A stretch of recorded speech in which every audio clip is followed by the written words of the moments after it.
wabihanuriwe kenshi si rimwe ndabeshye nawe ubwawe Imana yaragusanze irabikwerekwa ugendana ibyiringiro ndakubeshyeye urakoze ugiye kumanza uhamagarwe bakujyane mu nama ndetse inama niwe uzaba ufite n'umwana uzi kubura umunyacyaha akaba ari nawe wicira urubanza akaba wifatira umwanzuro aho ngaho niho bakujyana kandi usengere kwinjira muri rutema ikirere ndabona nayo ubage kukuvuga hari public y'abantu ndimo kumva ijwi ry'Imana rimbwira ngo ibintu byari bimaze iminsi bigutinyutse ibintu byari bimaze iminsi bikubahuka ibintu byari bimaze iminsi gibereka umutwe wawe haleluya amen ngo nicyo gituma muzakurwaho imitwaro yose mwari mwikoreye ngo mukavanwaho uburetwa bwabahitamishije haleluya amen wamvugiye amen ariko amen wamvugiye amen amen dufite Imana yumva gusenga kandi kagira uti igasubiza haleluya twari turi muri gahunda yo gusonzoranya cyangwa kumenya no kumanza kuvana abantu hirya muri karitsiye kuvana abantu hirya muri bya bibazo turi kuyegereza umwanya n'iki n'Imana ndagira ngo abantu tumenya Yesu yaravuze ngo babiri ntibagendana batagize ute bataziranye abantu dukwiriye kumenyana wicaranye nande kugendana nande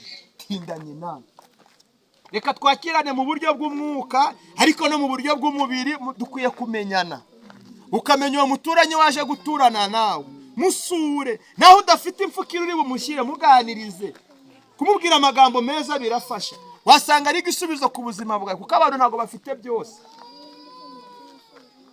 hano murahumvishije neza ntago abantu bafite byose hari abantu bafite amafaranga badashoboye kuyakoresha hari abantu bafite imbaraga nta kindi kintu bafite hari abantu bafite ubwenge nta kindi kintu batunze hari abantu bafite ubuhanga nuko gusa hari n'abantu bafite umutungo gutyo gusa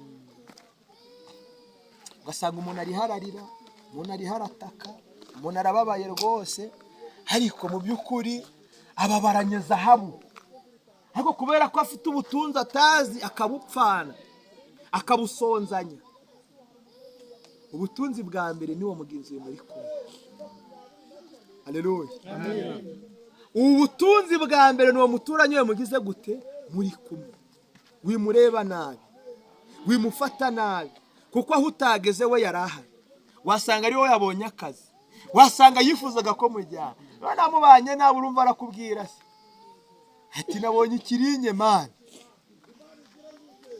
noneho wagera kuri rya jambo ngo barakize ndasigaye ishyari rikaba rigize ute agura imodoka nanjye ngurinde nanjye ntarayigira haleluya amen ariko buriya niba utifuriza mwene si byiza nawe ntabwo iteze kuzatunga niba utifuriza mwene so ibyiza nawe ntabwo iteze kuzagira ute kuzagira Imana iduhane reka mbashimire rero ndi hano nka mwene so muri Kristo nabonye abantu benshi uhereye kuri Jeremy kwa dusanzwe tuziranye ariko tuziranye muri ubu buryo nazaga nkasenga ari nubwo nazanaga n'abantu nabo tugasengana gake tukagenda ariko uyu munsi urabona ko bida twaje gupfundikira umwaka vuga ngo twaje gupfundikira iki umwaka twaje kwinjira mu mwaka mushya mu izina rya Yesu Jeremy we yanawugezemo kare nabonye yasimutse nko mu kwa gatandatu cyangwa mu kwa gatanu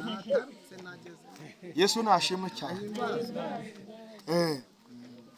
rero nsengera mu itorero iyebe ishyirahamwe ry'ubumwe bw'amatorero y'Abatista yo mu Rwanda hakibyo ntabwo niba haleluya amen hago nirata kozwe na Kristo yabyemeye sha tukabyuka turi bazima tutarwaye dusimbuka bikemera dutambuka bikemera tuvuga bikemera nanjye nyiramburiye amaboko cyubahiro n'iki witeka abandi rero mubonye burana abantu bita abasirikari abantu bahamagawe n'Imana, abantu bararitswe nayo, abantu Imana yarizi ko turahurira hano, abantu Imana yarizi ko turasangira, abantu batari ibyigenge, abantu bumvira umwuka w'Imana, abantu bayizera, abantu bayiringira. Mwikomera amashyi namwe.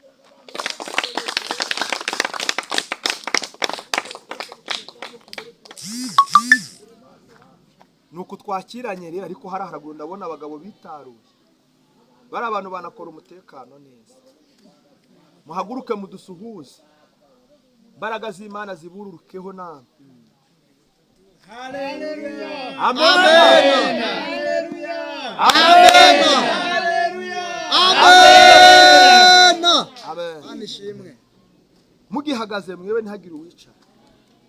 Mugihagaze. Mwari mwumva Imana cyangwa mwabonye Imana? Haleluya. Byose ni ibisubizo by'ukuri. Haleluya. Umwami Imana ari kumbwira uyu muhungu wo ku ruhande uyu. Wowe ufite intege nk'izi, ufite no kwiheba pe gukabije kubera ibihe n'inzira urimo kunyuramo, kubera uburyo utera intambwe abandi bakubita, abandi bakujabura, bakurwanya, baguhigira hasi no hejuru. Imana iri kumbwira ngo usenge amasengesho y'iminsi ibiri, niyo abita urufunguzo rw'ibyawe, kandi vuba bidatinze. Ugiye kuzibagirwa iyi minsi, ugiye kuzibagirwa ubu butayu, kuko mu bantu bafite imbaraga ziri gupfa ubusa urimo, mu bantu bari kurira ntibumve urimo, ariko Imana ikuzaniye amaboko yo kugukiza ndetse yo kukurengera. Ku rugero wowe uzajya uvuga uti hari igihe nabonye Imana n'umwana wayo ingirira neza.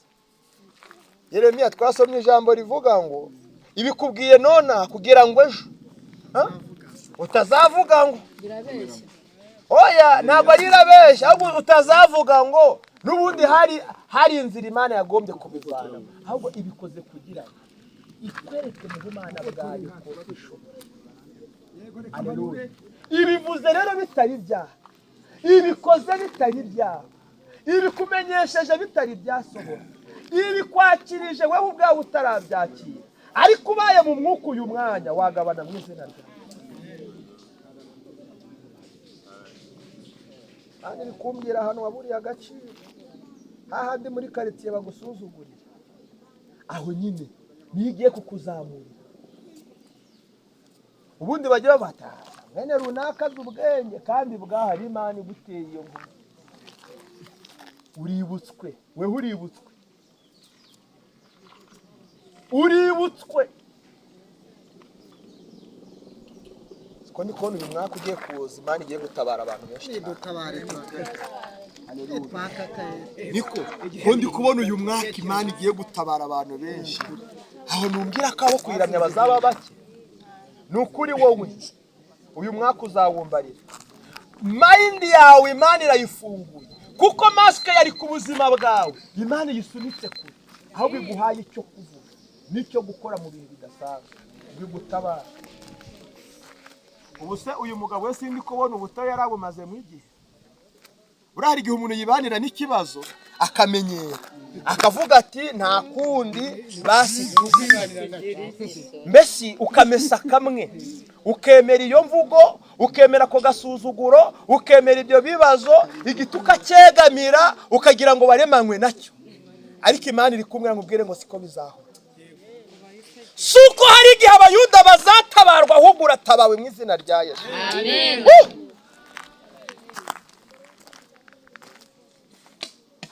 Pashi katika jina la Yesu zopele tide ezesheke vone de stade. Imana irimo imbwira ngo iguhaye uruvugiro.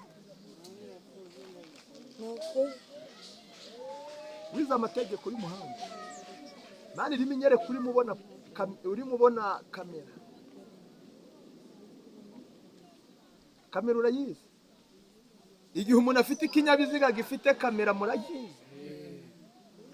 Nikimenye yo kugira ngo ukomeze kuko perime yawe isohotse. Ndimo mbona ubuzima bwawe buhereye hasi hakiriye, ariko Imana izakuzamurira muri ku bwa perimi, ugere ku gutwara ikinyabiziga utera rivanse, wicaye aho ngaho uvuga ngo inyuma yanjye hari umwanya ungana utya, ndahungira aha, ndegera aha, kamera wicaranye nayo. Ibi ntiwabishyikira uyu mwanya n'ubutayu urimo no kubona amafaranga yatize biri kukugora. Uyu mwanya ntiwabyumva no kunegosiya byarakugoye, ariko Imana iri kumbwira nkubwire ngo hahandi utatekerezaga ko waba niho Imana iguteruye. Haleluya! Irangije igushyira ahakwiriye kuba ujya, kuko ngo ivana ku cyavu ikicazanya n'iki? Haleluya! Haleluya! Haleluya! Haleluya! Haleluya! Haleluya! Uko nguko ni kwigigenza abagize gute? Abayubashye.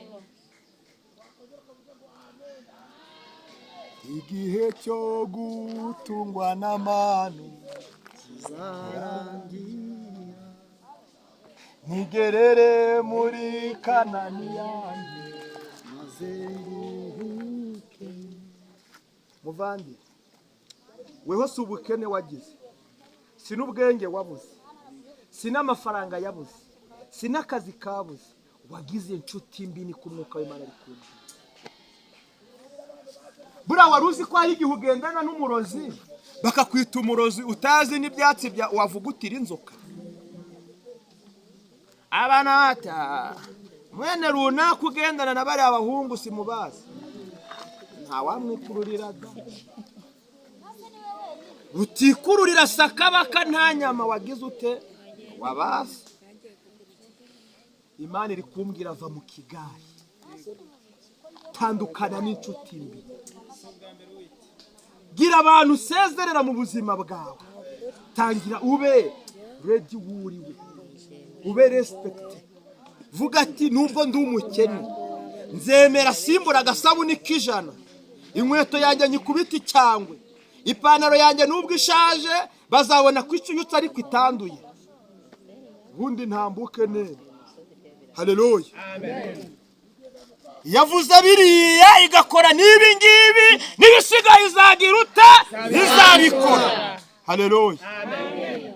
Ntabwo kubaho neza kwawe babifitemo inyungu. Uri kumvira ijambo nkubwira, nta n'umushinga bafite wo kukurengera, uretse wo kukubwira imigambi mibi, kugutuma mu butumwa butari bwiza, kwifatikanya nawe mu migambi mibi. Tandukana nabyo, tandukana nabo. Uzamwara agahe gatoya cyane, niko umwuka ari kumbwira, ariko nyuma yaho uzaba uri bose wabo, uzajya urabaha n'akazi. Uranyumva? Wewe uzajya ubahereza iki? Akazi. Babwira ati muze mwa, nimuze mugende mutunganye biriya na biriya, ayo kurya yagize ute? Yarahari. Uranyumva? Haleluya! Ayo kurya yagize ute? Uko niko umwami Imana ari kumwe. Fukama hasi wowe uzamurira Imana icyubahiro inshuro zirindwi. Haleluya! Amina. Hari igihe ujya ureba ubunini bw'ingabo zikugose, ariko utazi iziguhishe mu buryo bw'umwuka.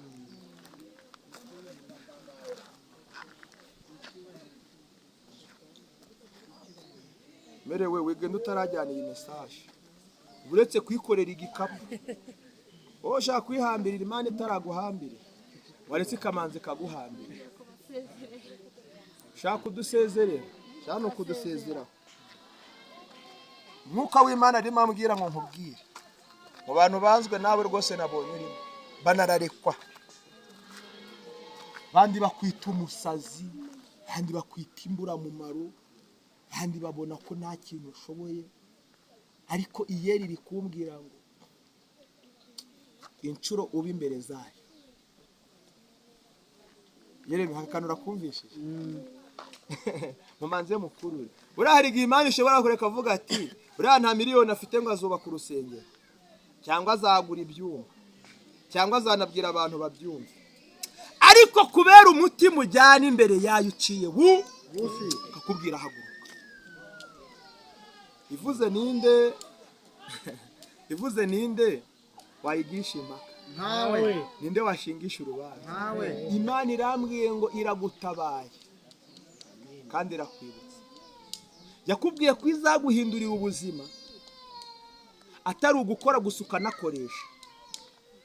Ni rimwe ni kabiri, ntabwo nkuze duhuriye. Imana irimo kumbwira ngo hari igihe wumva kwizera gusubiye inyuma, hari n'igihe wumva kwizera gucitse intege, hari n'igihe wumva kugabanyutse, ariko umwuka w'Imana arambwiye ngo nkubwire ihanganiye ni firimbi ya nyuma iri kuvuga. Bura hari igihe umuntu agera mu wa gatandatu segonderi agira ngo byibuze bamuhereze ka diplome, urumva minervari ikabura, uniform ikabura, ayo gususha akabura. Mwicare bavandi, Imana bampera umugisha no kubwo kumvira Imana ibahereza umugisha. Abantu bayoborwa n'umwuka nabo niba ari abasazi, ariko turabasava mu izina rya Yesu. Noneho urumva muri finale ukajya wibaza byanyuze mu kihe gice? Wahamagara siko wanyu byanze, wahamagara nyogosenge simpari, ndahungira he? Uwo nari nizeye nawe biranze. Firimbi ya nyuma yawe yo kwibukwa no gutabarwa n'Imana, kandi ugiye kumanza uhamagarwe bakujyane mu nama, ndetse inama niwe uzaba ufite n'umwana wagakwatese ubundi wagufasha no miliyoni nka 15, hari ikintu wabumarisha ko hari ikintu bwagufasha. Nukuri wowe yamadede twahereye wizadukora amadede itunyuze ku marembo, aho uzi kubura umunyacyaha akari nawe wicira urubanza akaro wifatira umwanzuro, aho ngaho niho bakujyaye. Kandi usengereye kwinjira muri rutema ikirere, ndabona nayo ikingutse kabisa, birakingutse rero nanone. Imana irimo imbwira ngo ibyo igukoreye ikoze ku mutima,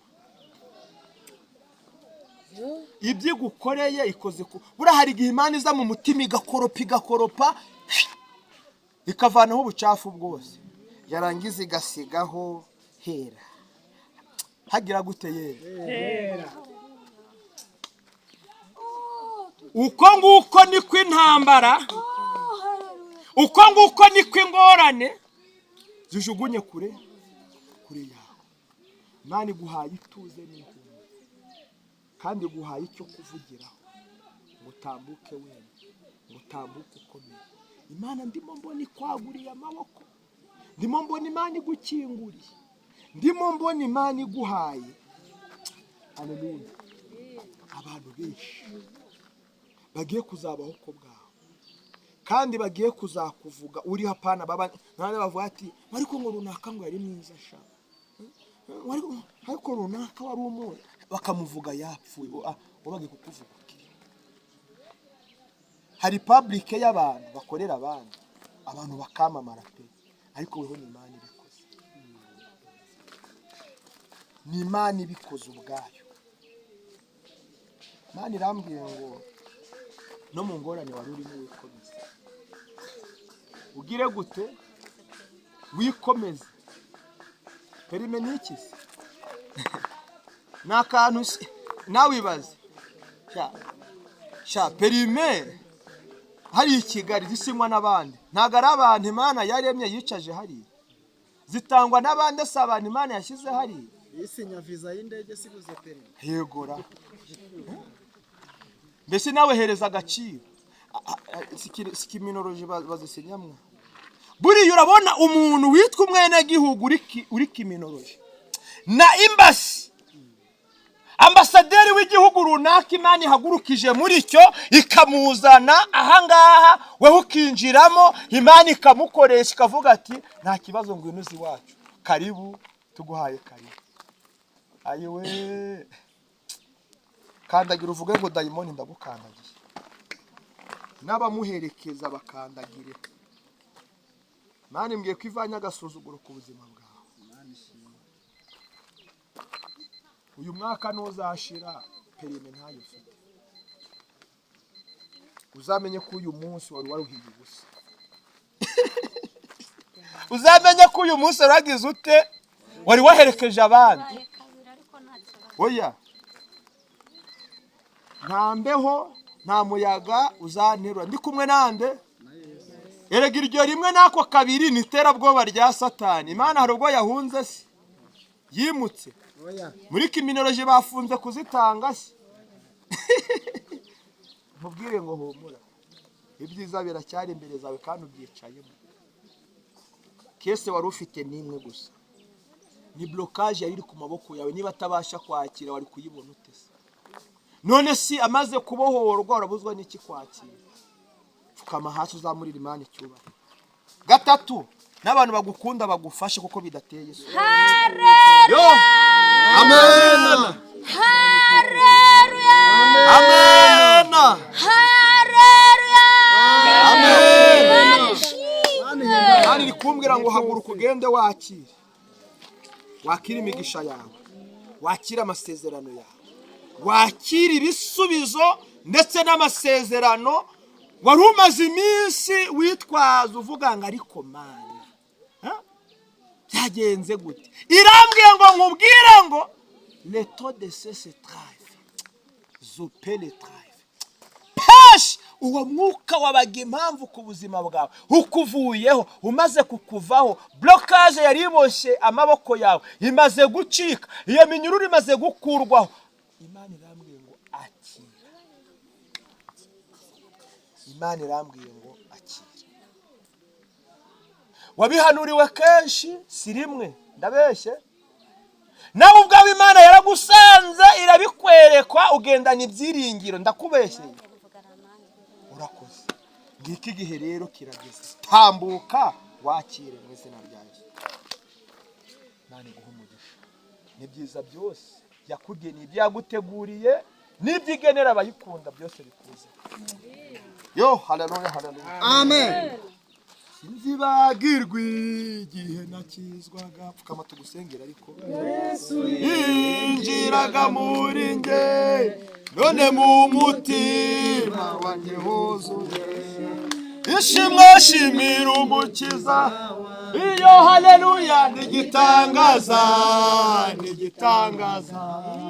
Kuko nawe agakiza ku buntu. Haleluya nigitangaza, nigitangaza. Yo munyajana wagakiza. Mana data wa twese turagushimira kubw'umuja wawe aratambutse utambukanye. Ibyamuzanye wari ubizi kuruta uko tubizi, kandi ikimenyetso haleluya nuko umusubije, nuko umurengeye, nuko umutabara. Reka intambwe zahatera uhabanza, ahashika uhamutara. Ibyo akwifuzaho wamaze gusubiza iby'ingenzi, kandi n'ibindi byose ukomeze wibahishirize mu mbaraga zawe. Dusengeye ibinyabiziga aragendaho, ndiho ndabibona ko agenda mu binyabiziga, nabyo ubibera umuyobozi. Mana we, ngo imigisha yawe y'amajya n'amaza imutwikire, amaraso yawe amugote, umwuka wawe wera muyobore, kandi kubo gukiranuka tuzongera duhure turi gushima izina ryawe nabibonye. Kubwo ibyo ugiye gukora uhereye none n'ibihe byose urakoze. Amen. Amen. Amen. Yesu wacu nashimwe cyane. Ndashimye Imana cyane kuko yitwa Imana. Niyo mpamvu nababwiye ngo niho twicaranye hano, uyu mwanya duhuje ibibazo. Imvura iguye yadukubitira hamwe, ibiryo bibonetse twasahaguranwa utancuramwa. Kandi n'inzara iramutse ije yanadusyegera hamwe. Ariko Imana hari ukuntu ibigenje mu bifu byanyu ngo dukomeze tube mu mwuka. Haleluya. Imana hari ukuntu ibigenjeje ngo dukomeze tubehe mu mwuka. Haleluya. Amen. Abantu bazi Imana, hari n'abantu bayumva, ariko uyu munsi ngewe mbonye iki? Imana.